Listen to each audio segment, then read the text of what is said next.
to be Abraxas, to be stand over evil, good, everything, to just be able to bring it all together and unify all the polarities that are within us, that are our views of the world, and come to that state of individuation, wholeness. And the Gnostics would call it the pleroma, where nothing is divided and you are a complete human being. And as above, so below. That's how the universe is. Then the divine realm probably is perfect, but it mirrors that, or we mirror them.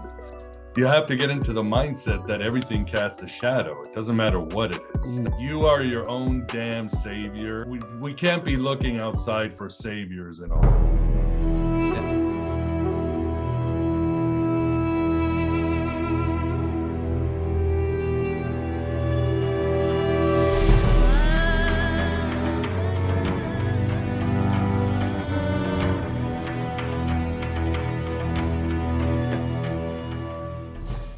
Welcome to Gnostic Informant, and today I'm here with a special guest, one of my favorites to listen to when I'm in the car, Miguel from Aeon Gnostic Radio. How's it going, man? I'm doing good. Thanks for having me on. Yeah, man. I figured you were a good person to reach out to talk about Gnosticism. And I always get asked, are you an atheist? Are you a Gnostic? Why do you call yourself a Gnostic? I consider myself a Gnostic, actually. In the same way Carl Jung would call himself a Gnostic, in the sense where we have these world archetypes, the mother archetype, the father, the child, the wise old man. These are real, tangible things in the world that we can look to and use to maneuver our way through the world. This isn't just like dogmatic, I believe this, so it has to be true, and I'm going to find everything I could to make it true. This is actually real psychology, real stuff. You know what I'm saying? So maybe we could talk about the difference between Christian Gnosticism and, the sort of modern Gnosticism, if you want to go there. God, I don't know if there can be a difference. I mean, not modern Gnosticism is as diverse as it was 2,000 years ago. And it manifests in so many different ways. I mean, you still have Gnostics from ancient times, the Mandeans and the Yesidi. You have neo-Gnostic churches that came out of the 19th century occult revival. You have other groups that are practicing in their own ways. And I mean, some cults are very Gnostic. I know people in my circles don't like to hear it, but Scientology is very Gnostic. The Heaven's Gate cult was very Gnostic. I mean, but since we're talking about Jung, you have to get into the mindset that everything casts a shadow. It doesn't matter what it is, how good it is. You and I were talking about atheism. For all it's good it's done, it has its shadow side, and people in the new atheist community want to say, no, we're changing the world. Like, no, you've done your damage. So same thing with modern Gnostic movements, and the ancient Gnostics certainly were pretty nasty to one another too. I mean, it's just the way it is. So it's hard to say how they're different. You made a good point. You made a good point, is that it already was diverse. So there really isn't a difference. It's just where you're at, the way you interpret it. Because there's Hermeticism, there's Sethianism, there's Valentinianism, Manichaeans, Marcionites, and those are all different types of Gnostics, had different beliefs, different ways to talk about the demiurge, different ways to talk about who Abraxas is, or the way they talk about who Jesus was. So yeah, that probably was you're probably right that it's not about how it's different. It's about where the person is and how they're interpreting it. You know what I'm saying? It's more of like the self, like Carl Jung talks about the self. And you know what I want to get into though is I get asked all the time, what is your logo? And it's Abraxas. And Abraxas is the god who is Carl Jung calls effect, but it's also also a form of the logos, in it that it is the monad, the perfect image, I guess you could say. It has the head of a bird, it has the body of a man, it has the legs of a serpent, and it has a gematria of 365, which makes it a full year. The letters are 7, which is the days of a week, and the planets of ancient times. And then if you multiply the vowels with the consonants, you get 12, which is the months. So it's a time god in a way. And time is something we all are ruled by, no matter what you think, no matter you're atheist or not. Time, there's nothing you can do to get past time. Time is a real thing. Yeah, that's for sure. I don't, well, you have to keep in mind too, if we go by Carl Jung, if we go by the black books that were released this year, Abraxas is not a positive figure. Jung is pretty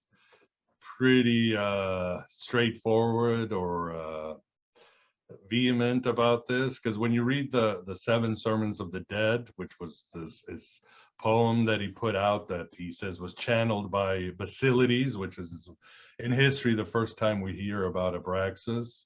Right. And then the Red Book, well, Abraxas makes an appearance in some notes. You assume that Abraxas is like the god above God, or he's the great symbol of individuation, because that's what Carl Jung said. You have to stand, Abraxas stands over God and the devil, or right. He's where everything comes together. And when you read Carl Jung's, he was working things out. You go, okay, this is what he was working out, to be Abraxas, to stand over evil, good, everything, to just be able to bring it all together and unify all the polarities that are within us, that are our views of the world, and come to that state of individuation, wholeness. And the Gnostics would call it the pleroma, where nothing is divided and you are a complete human being. However, in the Black Book, he goes and he starts slamming Abraxas, and he basically says Abraxas is not a good force. It's a force. He likens it to Eros, which in ancient times we think of Eros. Well, Christianity kind of make a caricature of him, like they did with Dionysus and other gods. But you think of Cupid with the stupid arrows. But Eros was an extremely like a god above God, because he was a principle of unity, of attraction. For this universe to exist, everything has to be attracted. Atoms have to come together. You have to meet your girl. Gases have to coalesce. So to the ancients, Eros was extremely important because he kept everything together. Everything would fall apart. Right. But of course, Jung is seeing this as you were saying, an entrapment. We're entrapped time and space. It's what keeps us in our boundaries. And Abraxas eventually is a destroyer of everybody. He says, don't look for Abraxas, because Abraxas will find you. And what he's going to do, he's going to wipe you out. It's like the demiurge.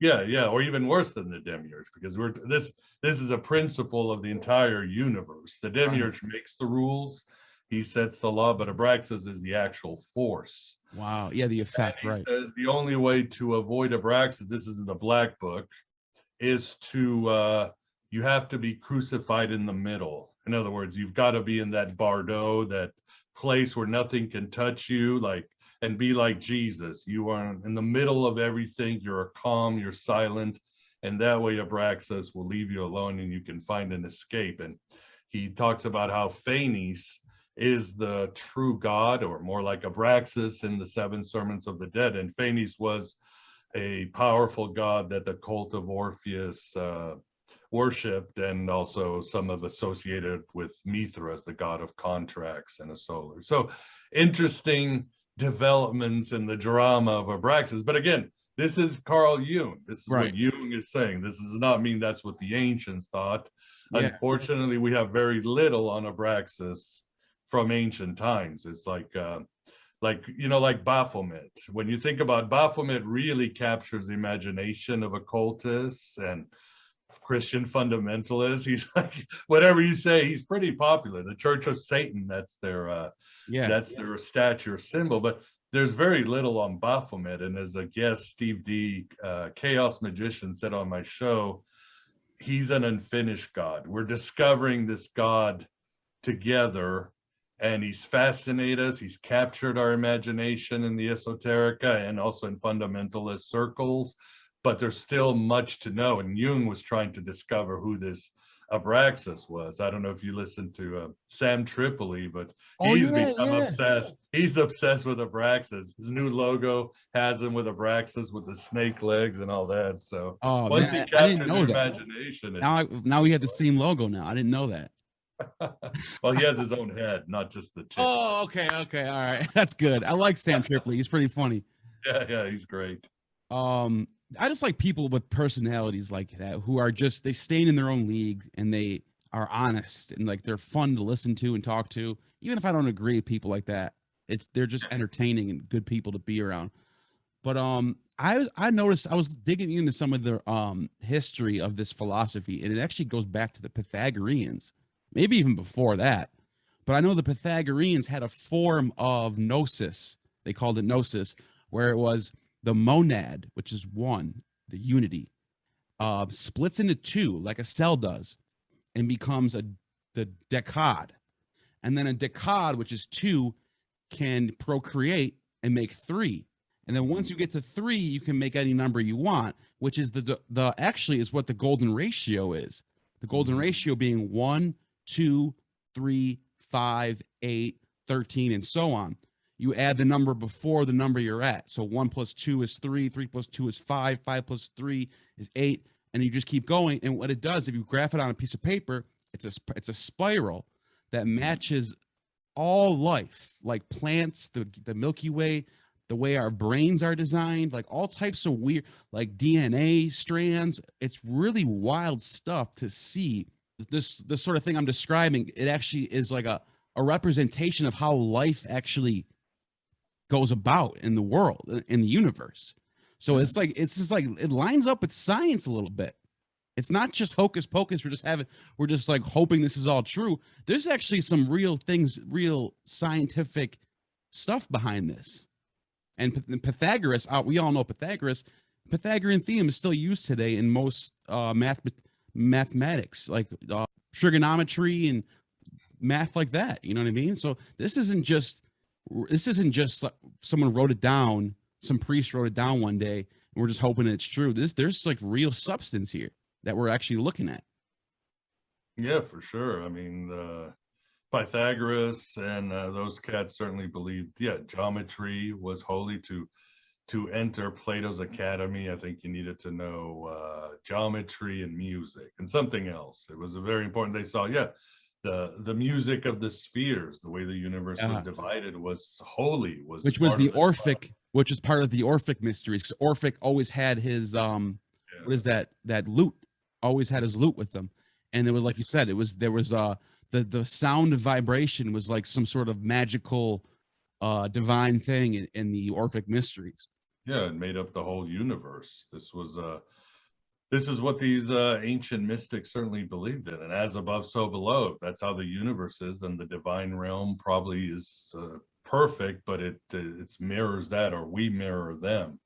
And that was and this idea of emanation, certainly it's more of an Egyptian idea than it is a Greek idea. Obviously Pythagoras went to Egypt and did there you go mysteries, and the Pythagoreans were, despite being a rational group, they were very mystical. They were about meditation and renouncing the pleasures of the world, vows of silence. That's what's interesting, because I think the legend or the stories in Pythagoras cult, you had to stay silent for 5 years. And this is something that the Gnostics borrowed. They borrowed a lot, or they were a continuation of this, or these Egyptian mysteries, but silence for years was something they did. And the church fathers, the opponents of the Gnostics, said that the Gnostics were the sons and daughters of Pythagoras. So they were part of this very cool vibe. Yeah. And you mentioned the church. The farther into the future we go with the church, as we get into like the Luther era with the Protestant movement, the farther away from Gnosticism we get, and the closer Gnosticism we get, the farther back in time we go. It's people think it's the other way around. People think we're getting more Gnostic-y now. It's the other way around. We're getting, and the reason why I say that is, if you look at the Septuagint, which is the Greek Old Testament, they have the Book of Wisdom, which would in Greek is Sophia. Now, Sophia is always mentioned as her. in the Bible. Never once does it's always and it's like they're always talking about her as a deity. And a lot of Catholics don't even know this, but it's like if you're reading Solomon, the Proverbs, he's praying for wisdom, and he's talking to wisdom like it's his mother, like it's a deity. And it's like another aspect of the Trinity in a way. And I wonder if that was how it was interpreted when it was written down, not in the Christian era, but like in the 2nd century BC, 1st century BC, when the Septuagint writers were putting together the Old Testament in Greek. Oh, for sure. I mean, you do have in Proverbs and the Apocrypha this figure of wisdom that's with God, and then she's lost. She somehow has fallen, like the Gnostic Sophia, and we have to find her. And it could be, it's both very allegorical. Humans have lost our wisdom till we find it. I mean, even the book of Enoch talks about how wisdom came down into the world and men rejected her. So now she's waiting in the cloud. In the Kabbalah, of course, the Shekinah and wisdom are extremely important. And the idea in early Christianity wouldn't have been a problem. I mean, for example, there's a Gospel of the Hebrews that's now lost, and it talks about the Holy Spirit being feminine. Even in the Gnostic Gospel of Philip, it says there's one passage where it says, why do people say that the Holy Spirit mated with Mary? How could a woman mate with a woman? So this was in the air. That's the Holy Spirit was the Shekinah, was Sophia, and there was at the very least a feminine aspect of God. And this probably goes back to the cult of Asherah and Anat and Ishtar. Yes, that was happened, and then slowly got erased as the area, the Hebrews and others became more and more patriarchal, and only a few like the Gnostics and others were trying to keep this tradition alive, if you would. Yeah, and there's a early Gnostic. His name was Justin, not Justin Martyr, but his name is Justin the Gnostic, and his interpretation was that there was started off with the Logos, just like in the book of John. In the beginning was a that was probably his go-to gospel, because that's what he says. But then he said that the Logos created Sophia and the Demiurge, which I don't know if that's different than other Gnostics, but it's pretty interesting to hear. He thinks the Logos created the Demiurge, and then Sophia and the Demiurge mated and created 24 Archons. And these Archons are basically the ones that are controlling the world, make the plants grow, make the water flow, gravity, all the everything we can think about what makes this world as it is are due to these 24 Archons. Now that is a crazy interpretation of the world, and it's actually really fun to try to pick apart. You know what I mean? Oh, there's so many of them. There's one Valentinian where, excuse me, Sophia is the mother of the Demiurge and Jesus. Yeah. And this is very much like, I think the Cathars had that view that Jesus and Satan were brothers battling. And then the Mormons took that because the Mormons also see Jesus and Satan as brothers for this interplanetary battle. So, but yeah, the Gnostics had a lot of systems. I mean, they were having their visions, they were taking these flights, and you know how it is. If you and I both saw God or an angel, you and I would have completely different versions of what it looked like. You might see an angel, I might see an angel with 10 wings. If we both saw heaven, our how we describe it would be influenced by our cultural background, by our past, we would see things different. Just like when there's an accident, 4 people will have completely different versions of the story. So, but the Gnostics were having this vision and trying to figure out who's ruling this, what's planted here, what's Sophia's role, was the Demiurge doing, just like, it was fascinating. It was very, very psychedelic, but very speculative at the same time. And I noticed something what you said that I want to touch on is you said we would interpret it differently based on our own self. And this is all this breaks down to it is a reflection of the self, like Carl Jung would say, the shadow, the ego, and then the true self, which he calls the anima. And like you said, if you and I both go in the jungle and take ayahuasca, we're going to have a different experience, and we're going to interpret something's going to happen. We're going to have, whether we both have a spiritual experience or not, or we both have bad trips, doesn't even matter. But what's going to happen, it's going to come from within. It's not going to come from outside. It's going to look like it's coming from outside, but really what it's doing, it's coming from deep, like inside an infinite amount of space and time within our psyche. And we're it's coming out, and it's like you can actually take something from it, bring it back to the world. And it's almost like where am I going with this? Basically, it's what it comes down, like Jung would say, it's a psychology behind it. So there's a truth to it too. It's not just like I said before, it's not just we're just making stuff up. This is like, there's real psychology behind this, like you know what I'm saying? Oh yeah, for sure. It's empirical, it's scientific. I mean, within us, there is obviously an unconscious, and this unconscious taps into a collective unconscious of instincts, what's passed down by our ancestors and our species. I mean, I can look at my dog now. She has access to hundreds of thousands of years of dog material and instincts. Probably a psychic power. She can detect an earthquake, you know, before I could ever even feel one. So, but that's what Jung was trying to do. He realized that the old ways were failing. You know, the religious movements of thousands of years had not made a very good world. And the sort of mechanistic scientism of the 19th century was also starting to be very destructive. Right. We look at the carnage of the 20th century and where we are today, he probably would have been, I told you so. So he thought there is a middle path. There's a way that both things can work, but aren't both things. And that's what Jung was trying to do. So that's why it does make sense both on a scientific and a religious way. And you know, it's funny that you said that, because he talked about, if we're gonna kill religion, we better replace it with something. Like, we better have a replacement for it.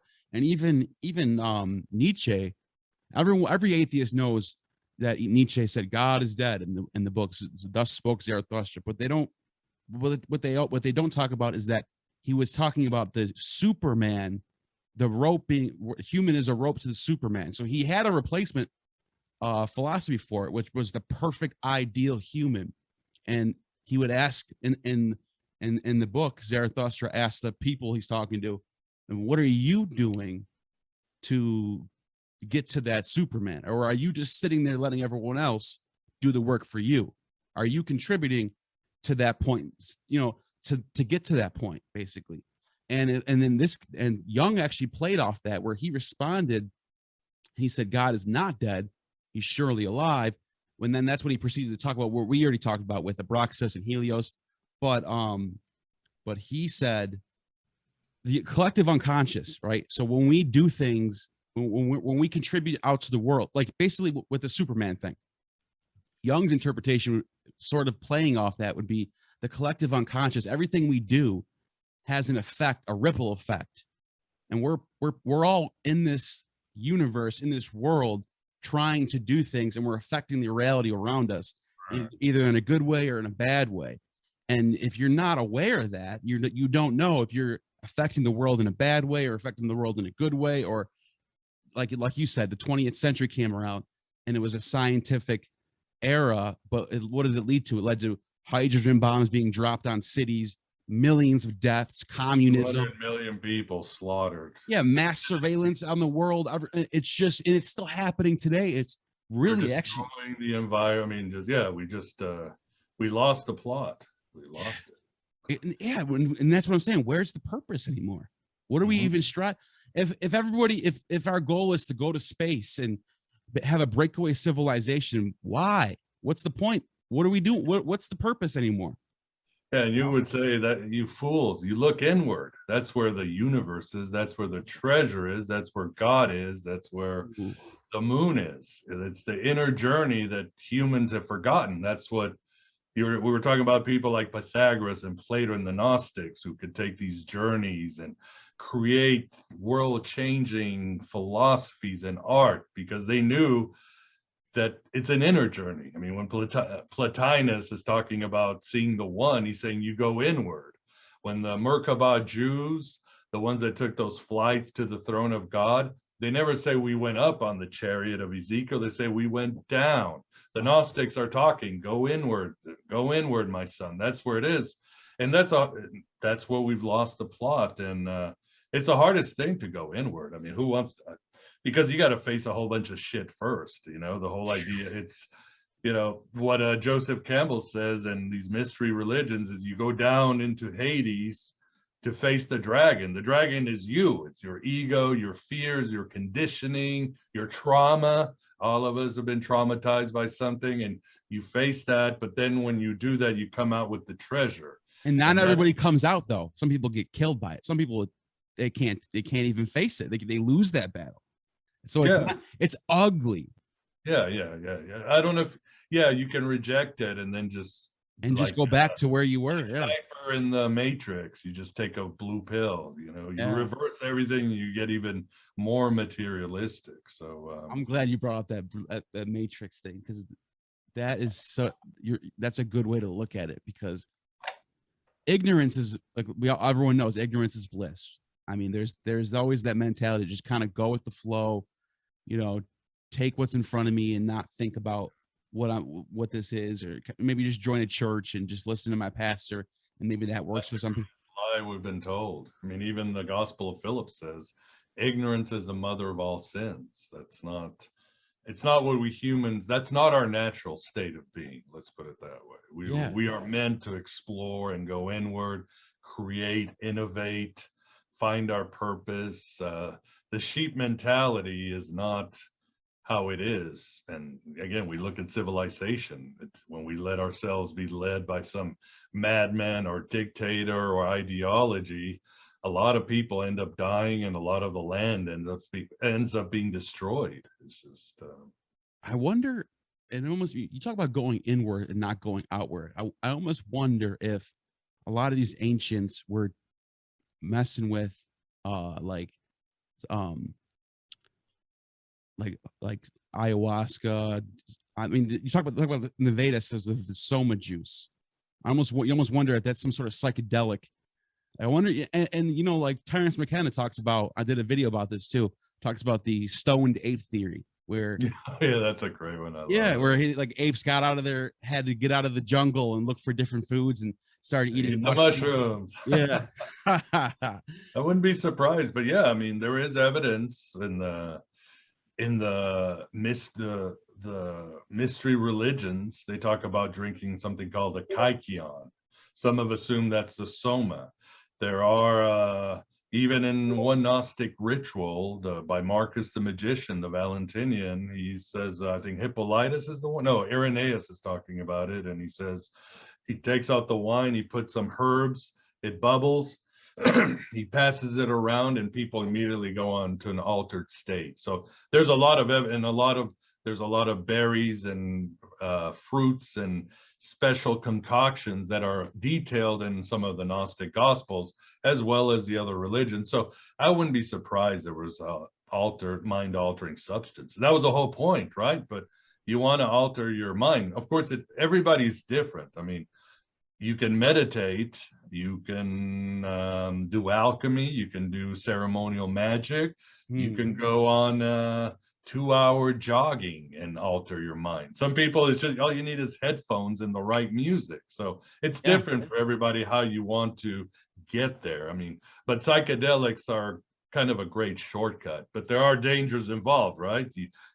You can meditate 200 times to get the same effect as one evening of ayahuasca, but there's risks involved. Yeah. And it's funny because, like, you talk about music, people throwing on their headphones, and then that goes back to the Orphic Mysteries thing. The music playing in your head is like a vibration that's like tuning your frequency a little bit to some sort of, and like even when I listen to good music, it hypes me up, makes me feel a certain way. Yeah. It's almost like an alchemical procedure just to listen to music. Your consciousness is shifting. You're piercing behind the veil, where you're experiencing life instead of just intellectually knowing it or being moved by your emotions. There's something greater out there. You're in the zone. Yeah, and it makes me think of one of the 7 Hermetic principles, which one is like the principle of polarity and rhythm. and it's always the same. Everything is moving, nothing rests. We're even in the realm of quantum science, and I'm no expert at this whatsoever, but I do know from reading, I do know that they talk about everything being like a wavicle. It's not really a particle, but not really a wave, but sort of in the middle where everything's sort of connected. And there's sort of like this, we're just like in this big wave. Everything's just waves, which is really kind of crazy to think about. That's reality, man. And reality. it's a lot weirder once you even get there. So yeah, I mean, science is more mind-blowing than religion can be all day long. You know what I mean? Yeah. I mean, science just means knowledge. Yeah. It's gnosis. Gnosis, right. Again, do you want a first-hand experience of it, or do you want to just sort of write it down? That's the difference. So. Yeah, right. And then there's different religions come up in different regions of the world, and it's people see these common denominators, and the first thing they want to do is they want to say, oh, well, this one copied this one. But I like to say sometimes two different beavers in two different parts of the world don't copy each other, but they build the same dam, right? So I think in the same way, humans are naturally, through evolution, coming up with these religious attitudes of the world. And they can be similar because they're looking up at the stars and they're seeing the same amount of planets and they're seeing the same amount of everything, all the same movements. So they're writing similar things in that sense.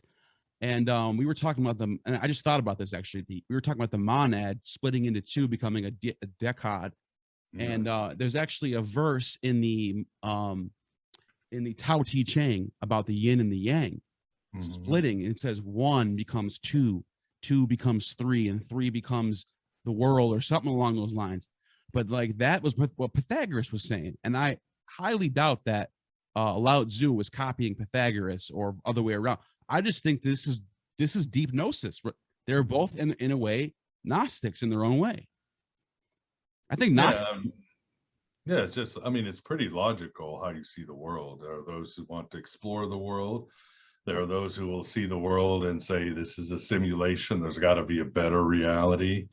It's just, it's the way the human mind is. We explore things, we come to some logical conclusions about the world. I mean, you could make cases like, for example, Pythagoras was in the court of the Persian king for a while. Yeah, for like 10 years.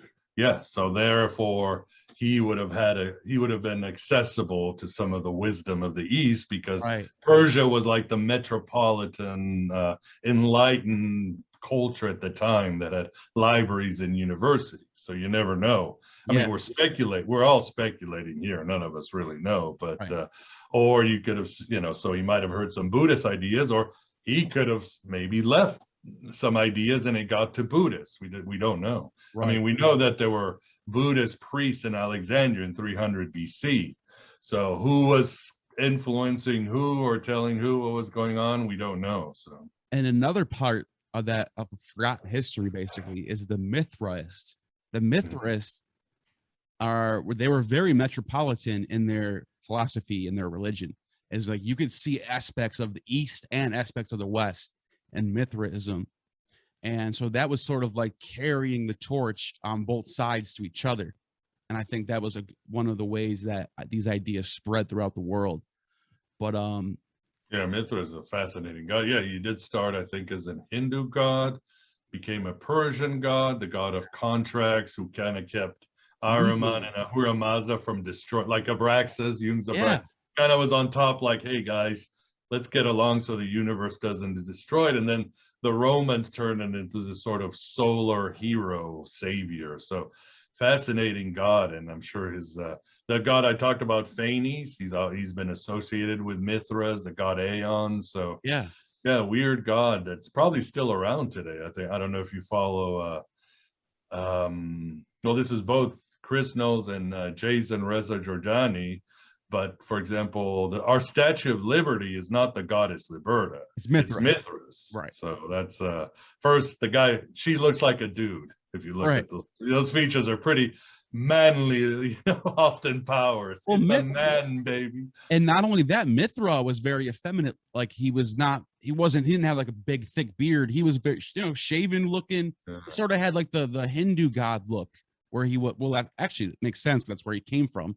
But if you look at like Shiva and Krishna, they all were very effeminate looking in a way. And I think Well, Mithras, then even more than that, the iconography. If you look at the Mithras iconography, they show the stages of initiation for the acolyte, or the hierophant and the sycophant.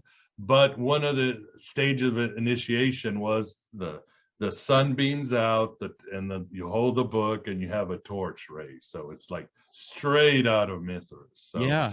so And it's almost weird that our country is kind of in an archetypal, symbolical, because these images have power and a psychology behind them. So our country is kind of ruled by Mithras. yeah, or Mithras as in like the law, I would say, because Mithras is like a mediator, and like so I think our constitution is very Mithraic, but I also think that Prometheus is ruling our scientific world, and you can't.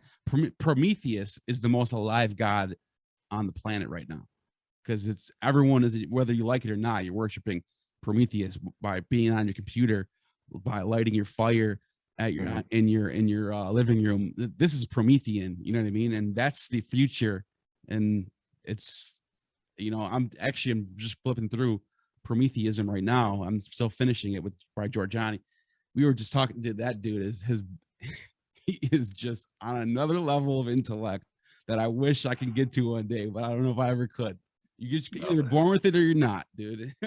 Yeah, and it's great he's sharing all these ideas with the world. But yeah, Prometheus, obviously a very Gnostic tale. What is it about? These, Zeus tells him, I need some slaves. So he creates humans, and then Prometheus is like, this is terrible. So in the story you don't hear, but it's he and Athena who go, and Athena helps him get the fire from Olympus. And Athena is obviously a cipher for Sophia. Prometheus is a cipher for Jesus, or the Logos, because later he's crucified. He gets killed every day by the vulture or eaten out. He sacrifices. They steal the fire, the enlightenment, the technology, and they bring it to humans. And then humans, there's a prophecy that eventually humans will destroy Olympus and Zeus. So very Gnostic tale from the beginning. And even as Chris Knowles has pointed out, you can even look at the Rockefeller Center.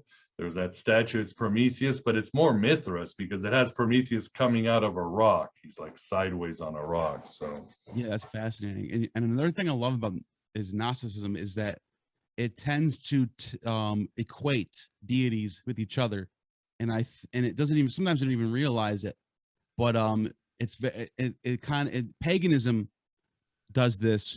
For example, in the Alexander Greek romance, Alexander's walking is marching through the world, and the tale is he starts off in Egypt and he's talking to Ammon, he talks to Serapis, and then he goes into Persia and he meets Mithra, and he's in every country, he's meeting all the gods of those native lands, but you kind of get a sense that it's just one deity. Like Mithra is the same spirit that he was talking to when he was talking to Serapis in Egypt, but he's just seeing different forms of this divine self that's carrying him through the world and leading him to where he has to go. And it's sort of the feeling you get from the writing in that text, where it's very synchronistic. Well, Serapis came after. Serapis was invented by Ptolemy after his death. But yeah, this is when it was getting written, right?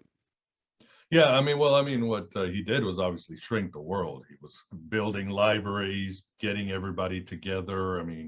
The Library of Alexander was built by Ptolemy, one of his generals. So he really shrank the world and obviously allowed all these cultures to join together. And that's what the Persians were doing. We forget the Persians also had a mighty empire with Cyrus and his successors, and they had roads and universities and multicultural, multi-religious cities, but obviously they kind of devolved very quickly, and then Alexander that came and sort of pumped some new life into this idea of the multicultural globalist world, so which I'm not exactly a fan, but whatever. Yeah, yes, you're right. And the Persians definitely were way ahead of their time in the globalist mindset. Yeah, first really enlightened, advanced empire that And we ever had. like if you actually read the ancient historians from like Herodotus all the way up till like the time of Alexander the Great, and they paint a picture of Greece, which was Hellas back then, not Greece.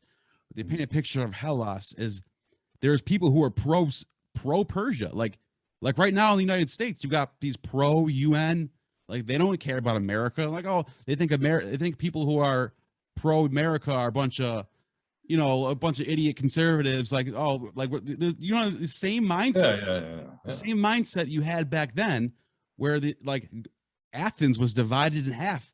Half the Senate was like, well, we just got to pay our tribute to Cyrus and we'll be fine, and the other half was like, no, we got to get the Spartans together, get the Macedonians together. We got to fight for our country. And it's almost like nothing has really changed in that sense. Where you got the two fighting the conservative and liberal mindsets. Like, it's sort of the same thing happening today as it did back then. It's fascinating. Yeah. Where our minds haven't changed. The game of the Archons has not changed that much. There you go. That's what it is. Read a little bit of history and you're like, I mean, what Philip K. Dick said, the empire never ended. We're stuck in one point of history and the hologram shifts, but it's the same game and the same empire playing its usual games. So yeah. You're right, man. It's those Archons.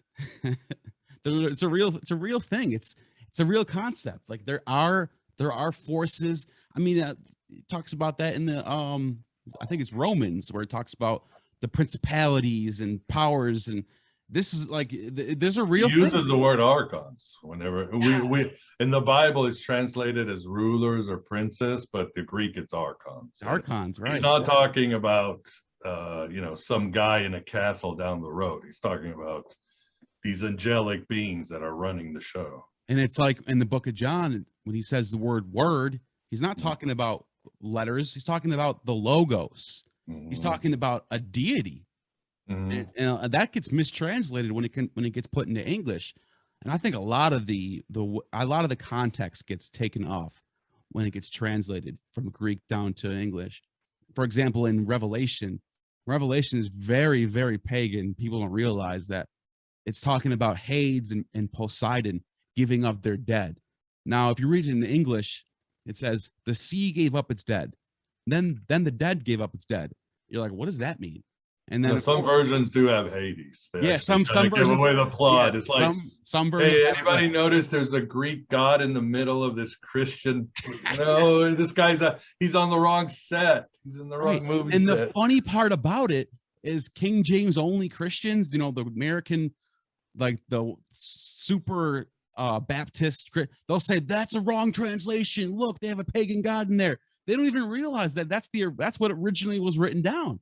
And you got terms like every time Jesus says kingdom of heaven, he says kingdom of Aranos. Aranos was the god of heaven in Greek mythology. So it's very Gnostic in a sense, where it's using terminology that was it was easy for them to read at the time. It was for the Greek audience. It was very accessible. Yeah, it's like, I mean, if you and I are talking and I said, hey, to pay no attention to the man behind the curtain, you and I both get the reference, or have you taken the red pill or something like that, People in the future might be like, what are they referencing? Until they get a copy of The Wizard of Oz, or, back in the 2021, the fourth Matrix was around. So that's why they were talking. And everybody knew who Homer was, who Hades was. It was part of Greco-Roman culture, even Jewish culture. Yeah, exactly. And it's like, and then somebody along in the future will start a church, the Red Pill Church. What was he talking about when he said red pill? Let's start a whole church behind it. And they don't even realize it was just a phrase. You know what I mean? Like the phrase, the morning star. That's just it's a title. And they're like, that's Lucifer. Oh no, it's Jesus. So which one is it? It can't be both. And they don't even realize it's just a title. So, man, this conversation was pretty good, man. I'm glad I got to meet you. And go ahead and plug yourself right now with my audience.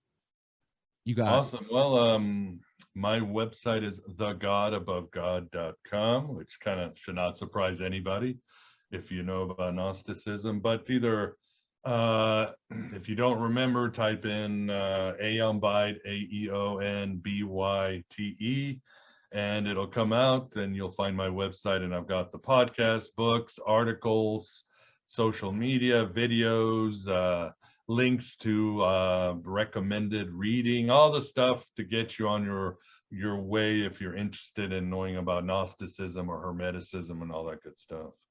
And I will put the links in the description as well. And we definitely got to do this again sometime, because there's not a lot of this dialogue happening. It's either dogmatic Christians or Muslims, or it's all the way on the other side where people are just want to, checkmate atheists, we win. Like, so it's either of those conversations. They want to spend half an hour getting somebody over one contradiction in the Bible. Like, right, that's not going to solve the world's problems. No, I'm trying to find a solution, like you said, a middle ground, like Jung was trying to do. Something that's doable, that makes sense, and it also fills the void of spirit. You know what I'm saying? Yeah, because the old ways have not worked. Nature abhors a vacuum. Even Joseph Campbell said we need a new myth. We need something different. Maybe it's Neo and the red pill, who knows? Maybe it's Thanos, but we need something to give us meaning, like you said, purpose. I got one more question because you just made me think about it. Do you think it's ever possible that there could be a real Messiah in real life? Maybe not doing magic, but like somebody that could actually like really be a force to save the world from whatever it's needed. Like, you know what I'm saying? I don't know. I hope not. I don't. I mean, this idea of saviors has really just done so much damage. I mean, yeah. Look at the last two American saviors, Obama and Trump. We're still in the same mess we are now. Those two guys were like messiahs. I guess you're right. I guess you're right. I mean, I think, what does it say? For some reason, I keep bringing up the Gospel of Philip, but it says, you saw Christ, you became Christ. That's what the Gnostics are saying. You are your own damn savior. It has to come from within. It has to come from within. Yes. What it all says, now Christ lives within me. I have the mind of Christ. And I think, so we can't be looking outside for saviors and all. That was a great thing to end on. End it right there.